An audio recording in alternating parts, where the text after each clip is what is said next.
ಪದ್ಮಪುರಾಣದ ಆದಿಕಂಡದ 15ನೇ ಅಧ್ಯಾಯ. ನಾರದನು ಹೇಳಿದನು, ಎಲೆ ಯುಧಿಷ್ಠಿರನೇ, ನನ್ನನ್ನು ಪ್ರಶ್ನೆ ಮಾಡಿದ ವಿಷಯವನ್ನು ಹೀಗ ಹೇಳುವೆನು, ಕೇಳಿ ತಿಳಿದುಕೋ. ಇಷ್ಟರಲ್ಲಿ 3 ಲೋಕಗಳಲ್ಲಿಯೂ ಪ್ರಸಿದ್ಧವಾದ ನರ್ಮದಾ ನದಿಯ ದಡದಲ್ಲಿ ಇರುವ ಮಾಹೇಶ್ವರ ಸ್ಥಾನದಲ್ಲಿ ಕುಳಿತು ತ್ರಿಪುರ ವಧೆಯನ್ನು ಕುರಿತು ಹರನು ಯೋಚಿಸುತ್ತಿದ್ದನು. ಹೀಗೆ ಯೋಚಿಸುತ್ತಾ ಮಂದರ ಪರ್ವತವನ್ನು ಧನಸ್ಸನ್ನಾಗಿ ಮಾಡಿಕೊಂಡು ವಾಸುಕಿ ಎಂಬ ಸರ್ಪರಾಜನನ್ನು ಧನುಸ್ಸಿನ ಹಗ್ಗವನ್ನಾಗಿ ರಚಿಸಿ ವೈಶಾಖವನ್ನು ಬಾಣ ಬಿಡುವ ಜಾಗವನ್ನಾಗಿ ಮಾಡಿದನು.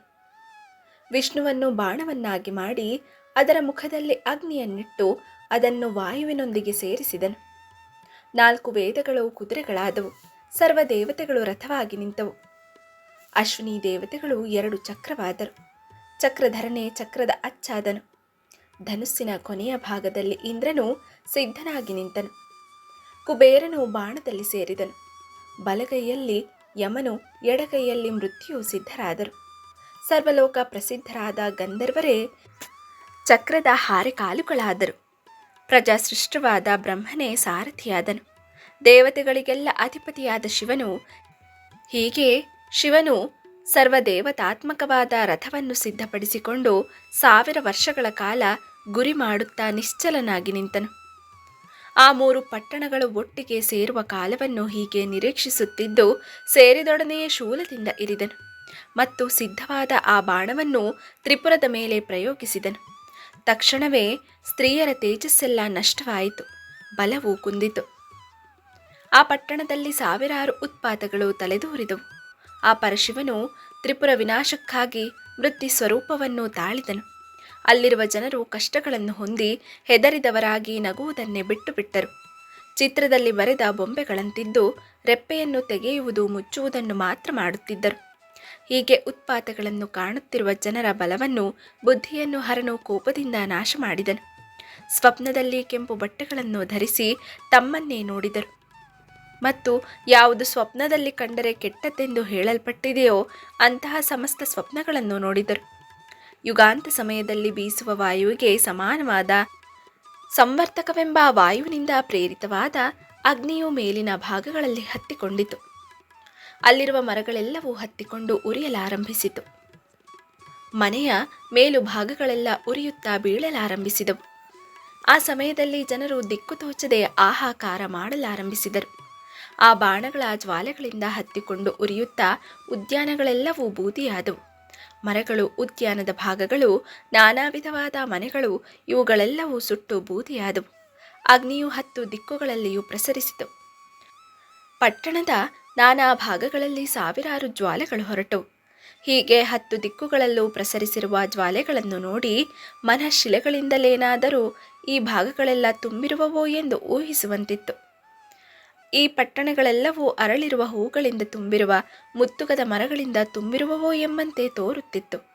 ಪಟ್ಟಣದಲ್ಲೆಲ್ಲ ಹೊಗೆಯು ತುಂಬಿಕೊಂಡು ಒಂದು ಮನೆಯಲ್ಲಿರುವವರು ಮತ್ತೊಂದು ಮನೆಗೆ ಹೋಗಲು ಸಾಧ್ಯವಾಗಲಿಲ್ಲ.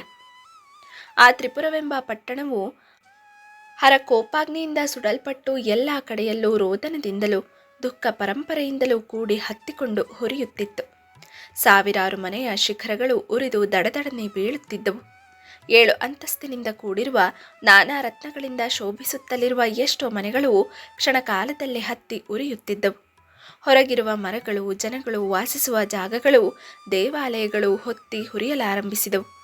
ಅವುಗಳ ಜ್ವಾಲೆಗಳು ಮತ್ತೊಂದಕ್ಕೆ ತಗಲಿ ಅವುಗಳು ಕೂಡ ಉರಿಯಲಾರಂಭಿಸಿದವು.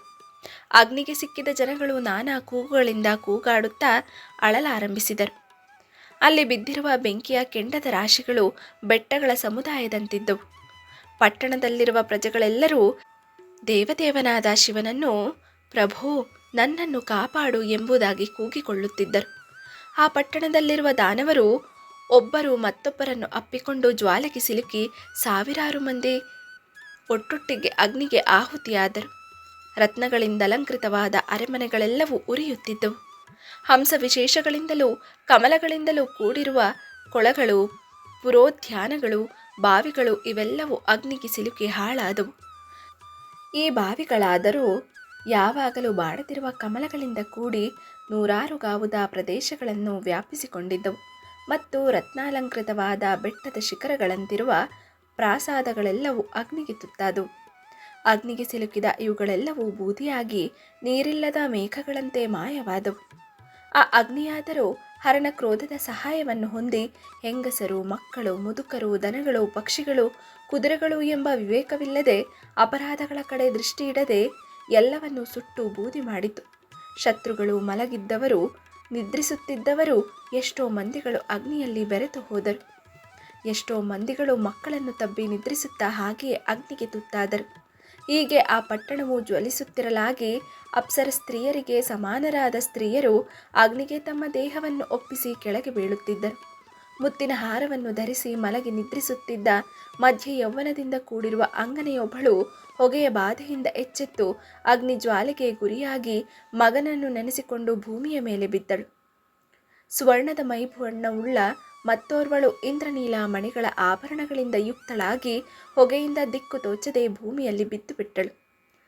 ಬೆಂಕಿಯು ಸುಡುತ್ತಿರಲು ಒಬ್ಬ ಸಖಿಯು ತನ್ನ ಒಡತಿಯ ಕೈಯನ್ನು ಹಿಡಿದು ಆ ಬೆಂಕಿಯ ಉತ್ತಮವಾದ ರೂಪವನ್ನು ನೋಡಿ ತಾನೇ ಮೋಹಿತಳಾಗಿ ಆ ಮದದಿಂದ ಶಿರಸ್ಸಿನಲ್ಲಿ ಅಂಜಲಿಯನ್ನು ಧರಿಸಿ ಆ ಅಗ್ನಿಯನ್ನು ಕುರಿತು ಮುಂದೆ ಹೇಳುವಂತೆ ಹೇಳಿದಳು. ಅಪಕಾರವನ್ನು ಮಾಡುವ ಪುರುಷರಲ್ಲಿ ವೈರವನ್ನು ತೋರಿಸಲು ಇಚ್ಛಿಸುವುದಾದರೆ ಹಾಗೆ ಮಾಡು. ಮನೆಯೆಂಬ ಪಂಜರದಲ್ಲಿ ಸಿಕ್ಕಿಕೊಂಡು ಕೋಗಿಲೆಗಳಂತೆ ಇರುವ ಸ್ತ್ರೀಯರು ಯಾವ ಅಪರಾಧವನ್ನು ತಾನೇ ಮಾಡುವರು? ಪಾಪಿಯೇ, ನಾಚಿಕೆ ಇಲ್ಲದವನೇ, ಹೆಂಗಸಿನ ಮೇಲೆ ನಿನ್ನ ಕೋಪವೆಂತಾದ್ದು? ಎಲೆ ಅಗ್ನಿಯೇ, ನಿನಗೆ ದಾಕ್ಷಿಣ್ಯವಿಲ್ಲ, ನಾಚಿಕೆ ಇಲ್ಲ, ಸತ್ಯವಿಲ್ಲ, ಶುಚಿತ್ವವಿಲ್ಲ. ಎಲೆ ಬಹುಬಣ್ಣದಿಂದ ಕೂಡಿದ ಅಗ್ನಿಯೇ, ನಾನು ನಿನ್ನನ್ನು ನಿಂದಿಸುತ್ತೇನೆ, ಉತ್ತರವನ್ನು ಕೊಡು. ಸ್ತ್ರೀಯರು ವಧ್ಯರಲ್ಲ ಎಂಬ ಶಾಸ್ತ್ರವು ನಿನ್ನ ಕಿವಿಗೆ ಬಿದ್ದಿಲ್ಲವೇ? ಎಲೆ ಅಗ್ನಿಯೇ, ನಿನ್ನ ಗುಣಗಳು ಇಷ್ಟೇ ಏನು? ಸ್ತ್ರೀಯರನ್ನು ತೊಂದರೆ ಪಡಿಸುವುದರಲ್ಲಿ ಕರುಣೆಯಾಗಲಿ, ದಯೆಯಾಗಲಿ, ದಾಕ್ಷಿಣ್ಯವಾಗಲಿ ಇಲ್ಲವಲ್ಲ. ಎಲೆ ಅಗ್ನಿಯೇ, ಹೆಂಗಸರನ್ನು ನೋಡಿ ಮ್ಲೇಚ್ಛರು ಕೂಡ ದಯೆಯನ್ನು ತೋರಿಸುವರು. ನೀನು ಮ್ಲೇಚ್ಛರಿಗಿಂತಲೂ ಕೆಟ್ಟವನಾಗಿರುವೆಯಲ್ಲ. ನಿನ್ನನ್ನು ತಡೆಯುವುದಕ್ಕಾಗುವುದಿಲ್ಲವಲ್ಲ. ಸ್ವಲ್ಪವೂ ಬುದ್ಧಿ ಇಲ್ಲವಲ್ಲ. ಸುಡುವುದು, ನಾಶ ಮಾಡುವುದು ಇವುಗಳಲ್ಲಿಯೇ ನಿನ್ನ ಗುಣಗಳು ತುಂಬಿದೆಯಲ್ಲ. ಈ ಹೆಂಗಸರನ್ನು ಹಾಳು ಮಾಡುವುದರಲ್ಲಿಯೇ ನಿನ್ನ ದುರಾಚಾರವು ತುಂಬಿದೆ. ನೀನು ದುಷ್ಟ, ದಯೆಯಿಲ್ಲದವನು, ಲಜ್ಜೆ ಇಲ್ಲದವನು, ಹಾಕಿದ್ದೆಲ್ಲವನ್ನು ತಿನ್ನುವವನು, ಅಯೋಗ್ಯ, ಆಶೆಯಿಲ್ಲದವನೇ, ದುರಾಚಾರಿಯೇ, ನಿರ್ದಯನೇ, ನೀನು ಈ ಅರಿಯದ ಮಕ್ಕಳನ್ನು ಕೂಡ ಸುಡುತ್ತಿರುವೆಯಲ್ಲ. ಅಯ್ಯೋ ಪಾಪಿಯೇ ಎಂದು ಬಾಯಿಗೆ ಬಂದ ಹಾಗೆ ಕೂಗಿಕೊಂಡು ಅಳುತ್ತಿದ್ದಳು. ಹೀಗೆ ಅಳುತ್ತಿರುವ ಆಕೆಯನ್ನು ನೋಡಿ ಅಗ್ನಿಯ ಮೇಲೆ ಕೋಪಗೊಂಡು ಬೈಯುತ್ತಾ ಇತರರು ಪುತ್ರ ಶೋಕದಿಂದ ಅಳಲಾರಂಭಿಸಿದರು. ಮತ್ತೊಬ್ಬಳು, ಅಯ್ಯೋ, ಶತ್ರುವಿನಂತೆ ಕೋಪಗೊಂಡು ದಯಾಶೂನ್ಯನಾಗಿ ಬೆಂಕಿಯು ಸುಡುತ್ತಿರುವುದಲ್ಲ. ಅಯ್ಯೋ, ಕೊಳಗಳಲ್ಲೂ ಬಾವಿಗಳಲ್ಲೂ ಸರೋವರಗಳಲ್ಲೂ ಕೂಡ ಜ್ವಾಲೆಯು ಏಳುತ್ತಿರುವುದಲ್ಲ. ಎಲೆ ಮ್ಲೇಚ್ಛನೆ, ನಮ್ಮನ್ನು ಸುಟ್ಟು ನಿನಗಾವ ಗತಿಯನ್ನು ಹೊಂದುವೆ ಬಲ್ಲೆಯ ಎಂಬುದಾಗಿ ಹೇಳುತ್ತಿರುವ ಈ ಸ್ತ್ರೀಯರನ್ನು ಕುರಿತು ಅಗ್ನಿಯು ಹೇಳಿದನು, ನನ್ನ ಅಧೀನದಲ್ಲಿದ್ದುಕೊಂಡು ನಿಮ್ಮನ್ನು ನಾನು ಹಾಳು ಮಾಡುತ್ತಿಲ್ಲ. ನಾನು ಇನ್ನೊಬ್ಬರ ಅಪ್ಪಣೆಯಂತೆ ನಡೆದುಕೊಳ್ಳುವವನು. ಆದುದರಿಂದ ನಾನು ಅನುಗ್ರಹವನ್ನು ತೋರಿಸುವಂತಿಲ್ಲ. ಈ ವಿಷಯದಲ್ಲಿ ಕಾರಣವಿಲ್ಲದೆ ಕೋಪಗೊಂಡು ನಡೆದುಕೊಳ್ಳುತ್ತಿರುವೆನು ಎಂದನು. ಹೀಗಿರುವಾಗ ಶೂರನಾದ ಆ ಬಾಣಾಸುರನು ತ್ರಿಪುರದಾಹವನ್ನು ನೋಡಿ ಆಸನದಲ್ಲಿ ಕುಳಿತಂತೆಯೇ ಹೇಳಿದನು. ಅಲ್ಪಬಲದಿಂದ ಕೂಡಿರುವ ದೇವತೆಗಳು ನನ್ನ ಮೇಲೆ ಈಶ್ವರನಲ್ಲಿ ದೂರು ಹೇಳಿ ನನ್ನನ್ನು ಹಾಳು ಮಾಡಿದರು. ಮಹಾತ್ಮನಾದ ಶಂಕರನು ನನ್ನ ಮೇಲೆ ಹೇಳಿರುವ ದೋಷಗಳನ್ನೆಲ್ಲ ನಂಬಿ ನನ್ನನ್ನು ಪರೀಕ್ಷಿಸದೆ ಸುಟ್ಟನು. ಈಶ್ವರನ ಹೊರತು ಬೇರೆ ಯಾರೂ ನನ್ನನ್ನು ಕೊಲ್ಲಲಾರರು. ಹೀಗೆ ಹೇಳಿ 3 ಲೋಕಕ್ಕೂ ಅಧಿಪತಿಯಾದ ಶಿವಲಿಂಗವನ್ನು ಎತ್ತಿ ತಲೆಯಲ್ಲಿ ಧರಿಸಿ ಮಿತ್ರವರ್ಗವನ್ನು ಬಿಟ್ಟು ತಾನೊಬ್ಬನೇ ಪಟ್ಟಣ ದ್ವಾರದಿಂದ ಹೊರಟನು. ಹಾಗೆಯೇ ನಾನಾ ವಿಧವಾದ ರತ್ನಗಳನ್ನು ಸೌಂದರ್ಯದಿಂದ ಕಂಗೊಳಿಸುತ್ತಿರುವ ಸ್ತ್ರೀಯರನ್ನು ಬಿಟ್ಟು ಲಿಂಗವನ್ನು ಮಾತ್ರ ತಲೆಯಲ್ಲಿ ಧರಿಸಿ ಹೊರಟು ಆ ಲಿಂಗವನ್ನು ಪಟ್ಟಣದ ಚಾವಡಿಯಲ್ಲಿ ಇಟ್ಟು ಆ ಬಾಣಾಸುರನು ದೇವದೇವನು ತ್ರಿಲೋಕಾಧಿಪತಿಯೂ ಆದ ಶಿವನನ್ನು ಸ್ತೋತ್ರ ಮಾಡಲು ಆರಂಭಿಸಿದನು. ಎಲೆ ಶಂಕರನೇ, ನಾನು ವಧೆಗೆ ಅರ್ಹನಾಗಿದ್ದು ನನ್ನನ್ನು ನೀನು ಸುಡುವುದಾದರೆ ಸುಡು. ಎಲೆ ಮಹಾದೇವ, ಅತಿ ಭಕ್ತಿಯಿಂದಲೂ ಅತಿ ಸಂತೋಷದಿಂದಲೂ ಯಾವಾಗಲೂ ಪೂಜಿಸಲ್ಪಟ್ಟಿರುವ ನನ್ನ ಈ ಶಿವಲಿಂಗವು ನಿನ್ನ ಅನುಗ್ರಹದಿಂದ ನಾಶವಾಗದಿರಲಿ. ನೀನಂತೂ ನನ್ನನ್ನು ಕೊಂದೇ ಕೊಲ್ಲುತ್ತೀಯೇ.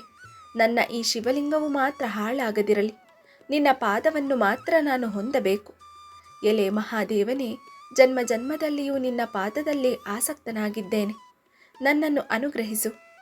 ಹೀಗೆ ಹೇಳಿ ಆ ಬಾಣನು ತೋಟಕವೆಂಬ ವೃತ್ತ ವಿಶೇಷದಿಂದ ಈಶ್ವರನನ್ನು ಸ್ತೋತ್ರ ಮಾಡಿದನು.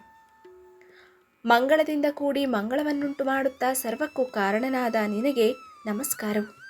ಸಂಸಾರಕ್ಕೆ ಭಯಂಕರನಾದವನಾಗಿಯೂ ಈಶ್ವರರಲ್ಲೆಲ್ಲ ಮೇಲಾದವನಾಗಿಯೂ ಭೀಮೇಶ್ವರನೆಂದು ಪ್ರಸಿದ್ಧನಾದ ಶಿವನೇ, ನಿನಗೆ ನಮಸ್ಕಾರವು. ಮನ್ಮಥನ ದೇಹವನ್ನು ದಹಿಸಿದ ಅಂಧಕಾಸುರನನ್ನು ಧೂಳೀಪಟ ಮಾಡಿದ ತ್ರಿಪುರವನ್ನು ಕೊನೆಗಾಣಿಸಿದ ಮಹಾದೇವನೇ, ನಿನಗೆ ನಮಸ್ಕಾರವು. ಹೆಂಗಸರಿಗೆ ಪ್ರಿಯನಾದ ಕಾಮನ ಭಕ್ತಿಗೆ ವಿಷಯನಾದ ಎಲೆ ಈಶನೇ, ಪುನಃ ಪುನಃ ನಮಸ್ಕಾರವು. ನಿನ್ನನ್ನು ಸುರಗಣಗಳು ಸಿದ್ಧಗಣಗಳು ಅಲ್ಲದೆ ಅಶ್ವಮುಖಗಳಿಂದಲೂ ವಾನರ ಮುಖಗಳಿಂದಲೂ ಸಿಂಹ ಮುಖಗಳಿಂದಲೂ ಗಜ ಮುಖಗಳಿಂದಲೂ ಕೂಡಿದವುಗಳಾಗಿ ಹ್ರಸ್ವ ಮುಖಗಳು ಉಳ್ಳವುಗಳಾಗಿಯೂ ದೀರ್ಘ ಮುಖಗಳುಳ್ಳವುಗಳಾಗಿಯೂ ಇರುವ ಗುಣಗಳು ನಿನ್ನನ್ನು ಯಾವಾಗಲೂ ನಮಸ್ಕರಿಸುತ್ತಲಿರುವವು. ಅಂತಹ ನಿನಗೆ ನಮಸ್ಕಾರವು. ಸ್ಥಿರವಾದ ಚಂದ್ರಕಲೆಯನ್ನು ಧರಿಸಿ ಸದಾ ಪ್ರಕಾಶಿಸುತ್ತಲಿರುವ ಶಿವನೇ, ದರ್ಶನ ಮಾಡುವುದಕ್ಕೆ ಅಲಭ್ಯರಾದ ಅನೇಕ ರಾಕ್ಷಸರು ಬಹಳ ಜನ್ಮಗಳು ಹೊಂದಿ ಬಂದರೂ ನಾನು ದುಃಖಗೊಳ್ಳಲಿಲ್ಲ. ಅಂತಹ ನಾನು ಈಗ ಬಹುಭಕ್ತಿಯಿಂದ ನಿನ್ನನ್ನು ನಮಸ್ಕರಿಸುತ್ತೇನೆ. ಹೇ ದೇವ, ಪುತ್ರ, ಕಳತ್ರಭೂಷಣ, ದ್ರವ್ಯಗಳೊಂದಿಗೆ ನನ್ನ ಸ್ಮೃತಿಯಲ್ಲಿ ಸರ್ವೋತ್ತಮನಾಗಿ ವಿಷಯನಾಗು. ಸಾವಿರಾರು ಶರೀರಗಳನ್ನು ಹೊಂದಿ ಬಹುವಾಗಿ ವ್ಯಥೆಪಟ್ಟಿರುವೆನು. ನರಕದ ಮಾರ್ಗವನ್ನು ಸಂಪಾದಿಸಿಕೊಂಡೆನು. ಅಯ್ಯೋ, ನನ್ನ ಪೂರ್ವ ಪಾಪಕರ್ಮಗಳು ನನ್ನ ಬೆನ್ನನ್ನಂಟಿರುವವು. ಇಷ್ಟು ಪರಿಶುದ್ಧವಾದ ಕರ್ಮವನ್ನಾಚರಿಸಿದರೂ ಇನ್ನೂ ನನ್ನನ್ನು ಬಿಡುವಂತಿಲ್ಲವೇ? ಅಯ್ಯೋ, ದಿಕ್ಕು ನಡುಗುವಂತೆ ಕಾಣುತ್ತಿರುವುದು, ತಿರುಗುವಂತೆ ಕಾಣಿಸುವುದು. ನಾನು ಇನ್ನೆಂದಿಗೂ ಕುಬುದ್ಧಿಯನ್ನು ಹೊಂದಲಾರೆನು. ನನ್ನ ಕುಬುದ್ಧಿಯು ನಷ್ಟವಾಯಿತು. ಇಂದ್ರಿಯಗಳನ್ನು ಜಯಿಸಿ ಶುದ್ಧವಾದ ಮನಸ್ಸಿನಿಂದ ಈ ತೋಟಕ ವೃತ್ತವನ್ನು ಪಠಿಸುವವನು ಬಾಣನು ಹೇಗೆ ರುದ್ರನ ವರಕ್ಕೆ ಪಾತ್ರನಾದನೋ ಹಾಗೆ ತಾನು ಪಾತ್ರನಾಗುವನು. ಮಹೇಶ್ವರನು ಈ ಸ್ತೋತ್ರವನ್ನು ಕೇಳಿ ಪ್ರಸನ್ನನಾದನು. ಈಶ್ವರನು ಹೇಳಿದನು, ಎಲೆ ವತ್ಸನೆ, ನೀನು ಹೆದರಬೇಕಾಗಿಲ್ಲ. ಸಪತ್ನೀಕರಾದ ಪುತ್ರ ಪೌತ್ರರಿಂದಲೂ ಪತ್ನಿಯರಿಂದಲೂ ಸ್ವಜನಗಳಿಂದಲೂ ಕೂಡಿ ಅಗ್ನಿಯಿಂದ ವರ್ಣಹೀನನಾಗದೇ ಇರು. ಎಲೆ ಬಾಣಾಸುರನೇ, ಇನ್ನು ಮುಂದೆ ದೇವತೆಗಳು ನಿನ್ನನ್ನು ವಧಿಸಲಾರರು. ಎಲೆ ಯುಧಿಷ್ಠಿರನೇ, ದೇವದೇವನಾದ ಶಿವನು ಹೀಗೆ ಬಾಣಾಸುರನಿಗೆ ಮತ್ತು ವರವನ್ನು ಕೊಟ್ಟು, ಹೀಗೆ ವರವನ್ನು ಹೊಂದಿದ ಬಾಣಾಸುರನು ಕ್ಷೀಣತೆಯನ್ನು ಬಿಟ್ಟು ನಾಶವಿಲ್ಲದೆ ಭಯಶೂನ್ಯನಾಗಿ ಇಚ್ಛೆ ಬಂದಂತೆ ಲೋಕದಲ್ಲೆಲ್ಲ ಸಂಚರಿಸಿದನು. ಅನಂತರ ರುದ್ರದೇವನು ಬೆಂಕಿಯನ್ನು ಉಪಸಂಹರಿಸಿದನು. ಮಹಾಮಹಿಮನಾದ ಶಂಕರನು ಮೂರನೆಯ ಪಟ್ಟಣವನ್ನು ನಾಶ ಮಾಡದೆ ಅಂತರಿಕ್ಷದಲ್ಲಿ ಅದು ಎಲ್ಲಿ ಬೇಕಾದರೂ ಅಲ್ಲಿ ಸಂಚರಿಸುವಂತೆ ಬಿಟ್ಟು ಬಿಟ್ಟನು. ಅದು ರುದ್ರನ ಪ್ರಭಾವದಿಂದ ಸಂಚರಿಸುತ್ತದೆ. ಮಹಾತ್ಮನಾದ ಶಂಕರನಿಂದ ದಾಹವನ್ನು ಹೊಂದಿದ ಆ ತ್ರಿಪುರವು ನೂರಾರು ಜ್ವಾಲೆಗಳಿಂದ ಕೂಡಿ ಉರಿಯುತ್ತಾ ಭೂಮಿಯ ಮೇಲೆ ಬಿದ್ದಿತು. ಅವುಗಳಲ್ಲಿ ಒಂದು ಪಟ್ಟಣವು ತ್ರಿಪುರ ದಾಹಾನಂತರ ಶ್ರೀಶೈಲದಲ್ಲಿ ಬಿದ್ದಿತು. ಎರಡನೆಯದು ಅಮರಕಂಟಕ ಪರ್ವತದಲ್ಲಿ ಬಿದ್ದಿತು. ಈಶ್ವರನು ತ್ರಿಪುರವನ್ನು ಸುಟ್ಟ ನಂತರ ಕೋಟಿ ರುದ್ರರನ್ನು ಪ್ರತಿಷ್ಠಿಸಿದರು. ಉರಿಯುತ್ತಿರುವ ಹಾಗೆ ಪಟ್ಟಣವನ್ನು ಕೆಡವಿದ ಜಾಗದಲ್ಲಿ ಪ್ರತಿಷ್ಠಿತನಾದವನು ಜ್ವಾಲೇಶ್ವರನೆಂದು ಪ್ರಸಿದ್ಧನಾದನು. ಮೇಲಕ್ಕೆದ್ದ ಉರಿಯು ಸ್ವರ್ಗವನ್ನು ಮುಟ್ಟಿತು. ದೇವತೆಗಳು, ಅಸುರರು, ಕಿನ್ನರರು ಇವರೆಲ್ಲರೂ ಒಟ್ಟಿಗೆ ಆಹಾ ಎಂದು ಕೂಗಿಕೊಂಡರು. ಪ್ರಸರಿಸಿದ ಆ ಜ್ವಾಲೆಯನ್ನು ರುದ್ರದೇವನು ಮಹೇಶ್ವರಪುರವಾದ ಅಮರಕಂಟಕದಲ್ಲಿ ಸ್ತಂಭನ ಮಾಡಿದನು. ಈ ರೀತಿಯಾಗಿ ಅಮರಕಂಟಕವೆಂಬ ಪರ್ವತದಲ್ಲಿ ಯಾತ್ರ ಮಾಡಿದವನು ಮುಂದೆ ಹೇಳುವ ಫಲಕ್ಕೆ ಭಾಗಿಯಾಗುವವನು. 31,00,00,000 ವರ್ಷಗಳಲ್ಲಿ 14 ಲೋಕಗಳನ್ನು ಅನುಭವಿಸುವನು ಎಂಬುದಾಗಿ ಎಲೆ ಯುಧಿಷ್ಠಿರನೇ ತಿಳಿಯುವವನಾಗು. ಅನಂತರ ಭೂಲೋಕವನ್ನು ಹೊಂದಿ ಧಾರ್ಮಿಕನಾದ ರಾಜನಾಗಿ ಏಕಚಕ್ರಾಧಿಪತ್ಯದಿಂದ ಅಖಂಡವಾದ ಪೃಥ್ವಿ ಸಾಮ್ರಾಜ್ಯವನ್ನು ಅನುಭವಿಸುವನು. ಇದರಲ್ಲಿ ಯಾವ ಸಂಶಯವೂ ಇಲ್ಲ. ಎಲೆ ಮಹಾರಾಜನೇ, ಈ ಅಮರಕಂಟಕ ಪರ್ವತವು ಎಲ್ಲ ಕಡೆಗಳಲ್ಲಿಯೂ ಪುಣ್ಯತಮವಾದುದು. ಚಂದ್ರ ಸೂರ್ಯರ ಗ್ರಹಣಗಳಲ್ಲಿ ಅಮರಕಂಟಕವನ್ನು ಹೊಂದುವವನು ಮುಂದೆ ಹೇಳುವ ಫಲವನ್ನು ಹೊಂದುವನು. ಅಶ್ವಮೇಧ ಯಾಗಕ್ಕಿಂತಲೂ 10ರಷ್ಟು ಫಲವನ್ನು ಹೊಂದುವನು. ಈ ಅಮರಕಂಟಕ ಪರ್ವತದಲ್ಲಿ ಮಹೇಶ್ವರನ ದರ್ಶನವನ್ನು ಮಾಡಿದರೆ ಸ್ವರ್ಗಲೋಕವನ್ನು ಹೊಂದುವನು. ಸೂರ್ಯನಿಗೆ ರಾಹುಗ್ರಹಣ ಉಂಟಾದ ಸಮಯದಲ್ಲಿ ಸರ್ವತೀರ್ಥಗಳು ಸರ್ವದೇವತೆಗಳು ಇಲ್ಲಿ ಸೇರುವರು. ಆದುದರಿಂದಲೇ ಈ ಅಮರಕಂಟಕ ಪರ್ವತದಲ್ಲಿ ನಿಖಿಲ ಪುಣ್ಯಗಳು ದೊರೆಯುವು. ಇಂತಹ ಸಮಯದಲ್ಲಿ ಇಲ್ಲಿ ಸೇರುವವನು ಪುಂಡರೀಕ ಯಜ್ಞದ ಫಲವನ್ನು ಹೊಂದುವನು. ಈ ಅಮರಕಂಟಕ ಪರ್ವತದಲ್ಲಿ ಜ್ವಾಲೇಶ್ವರ ಕ್ಷೇತ್ರವಿರುವುದು. ಅಲ್ಲಿ ಸ್ನಾನ ಮಾಡಿದ ಮಾತ್ರಕ್ಕೆ ಸ್ವರ್ಗ ಸುಖವನ್ನು ಅನುಭವಿಸುವನು. ಇಲ್ಲಿ ಮರಣ ಹೊಂದುವವರ ಪುನರ್ಜನ್ಮವನ್ನು ಹೊಂದಲಾರರು. ಚಂದ್ರ ಸೂರ್ಯರ ಗ್ರಹಣ ಕಾಲಗಳಲ್ಲಿ ಪ್ರಾಣತ್ಯಾಗ ಮಾಡುವವನ ಫಲ ವಿಶೇಷವನ್ನು ಹೇಳುವೆನು, ಭಕ್ತಿಯಿಂದ ಕೇಳು. ಅಮರರೆಂದು ಪ್ರಸಿದ್ಧರಾದ ದೇವತೆಗಳಿಂದ ಕೂಡಿರುವ ಅಮರಕಂಟಕ ಪರ್ವತದಲ್ಲಿ ಪ್ರಾಣತ್ಯಾಗ ಮಾಡುವವನು ಪ್ರಳಯ ಪರ್ಯಂತವಾಗಿ ರುದ್ರಲೋಕದಲ್ಲಿ ವಾಸಿಸುವನು. ಅಮರೇಶ್ವರನೆಂಬ ಈಶ್ವರನಿಗೆ ನಿವಾಸ ಸ್ಥಾನವಾದ ಅಮರಕಂಟಕ ಪರ್ವತದ ಜಲವನ್ನಾಶ್ರಯಿಸಿ ಅನೇಕ ಋಷಿ ಶ್ರೇಷ್ಠರು ತಪಸ್ಸನ್ನು ಮಾಡುತ್ತಿದ್ದಾರೆ. ಅಮರಕಂಟಕ ಕ್ಷೇತ್ರದ ಸುತ್ತಲೂ 1 ಯೋಜನಾ ಪರಿಮಿತಿ ಉಳ್ಳದ್ದಾಗಿ ಈ ಕ್ಷೇತ್ರವಿರುವುದು. ಭಕ್ತಿಯಿಂದ ಕೂಡಿದ್ದರೂ ಸರಿಯೇ, ಇಲ್ಲದಿದ್ದರೂ ಸರಿಯೇ. ನರ್ಮದಾ ನದಿಯಲ್ಲಿ ಸ್ನಾನ ಮಾಡಿದ ಮಾತ್ರಕ್ಕೆ ಸರ್ವ ಪಾಪಗಳಿಂದಲೂ ಮುಕ್ತನಾಗಿ ರುದ್ರಲೋಕವನ್ನು ಸೇರುವವನು. ಇಲ್ಲಿಗೆ ಆದಿಕಾಂಡದ 15ನೆಯ ಅಧ್ಯಾಯವು ಮುಗಿಯಿತು.